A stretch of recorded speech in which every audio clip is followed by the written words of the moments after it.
How would you like to have incredibly deep trust with your child so that you can lay the foundations now, and when they get older, that trust becomes something they rely on when making really big life decisions? Well, let me share with you how we lose this trust. Here's some very common parenting cliches or sentences that I can guarantee you probably say. I used to also, and we all grew up with our heads bombarded with these sentences. Things like, be careful, you'll fall. Make sure you put a jumper on, otherwise you'll catch a cold. Slow down, otherwise you'll slip over. And here's what happens. Here's where we need to be really careful about the warnings that we give our children. You see, when we give our children warnings, there are only two outcomes that can happen, and both of them are bad. Number one, you're right, and they do fall and they do hurt themselves, or they do spill something, or they do slip over. Or secondly, they don't. That doesn't happen. And this is where it causes really a foundation of mistrust long term. Because if you're telling your children, slow down, you'll fall, and put a jumper on or you'll catch a cold, and that doesn't happen, they start building subconsciously, they start building a belief system that we don't know what we're talking about, that anything we say doesn't happen anyway. I didn't wear a jumper and I didn't get a cold. I didn't get down from the tree, but I didn't fall. I did carry that glass plate and I didn't spill anything, or I didn't break it. I did run, but I didn't fall over. And so what happens is, simultaneously, they are building a belief system that we aren't right and that they don't need to listen to us. And here's where that comes into play big time when they are older and we know they need our guidance. Later on, what happens is we say, don't have sex, you'll get pregnant. If you're gonna have sex, make sure you use some kind of protection so that you don't get some kind of disease. Don't drive fast, otherwise you could crash. Don't take drugs, you could end up with brain damage.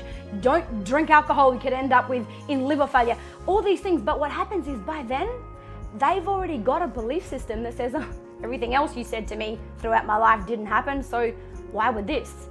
Why do I need to listen to you now? Everything else you've said never happened.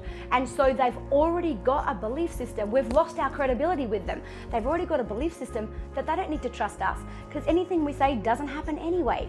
So instead of giving your child warnings about what could happen, here's what you can do instead. Ask them to consider.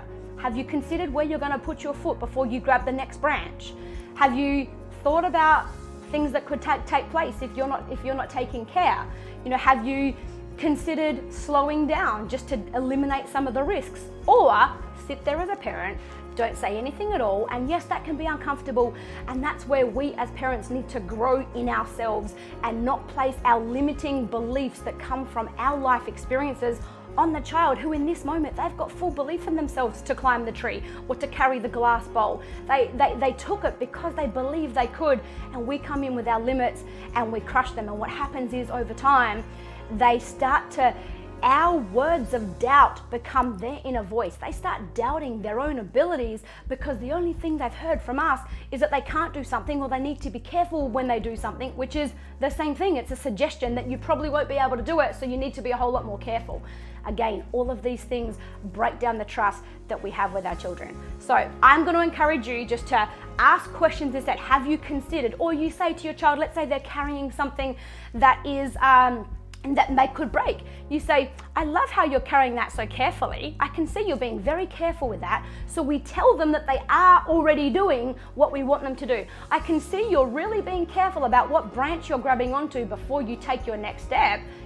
So we tell them that they're doing what we want them to do, so that what we're saying subconsciously is, you are capable, you can do this. I can see you evaluating your own risk, and you have the ability to do it. If you have enjoyed this video and you would like more information on how you can little by little build your trust, your child's self-esteem, their sense of self, their self-belief, please comment down below. Tell me, what was it you got from this video and what would you like to hear more about?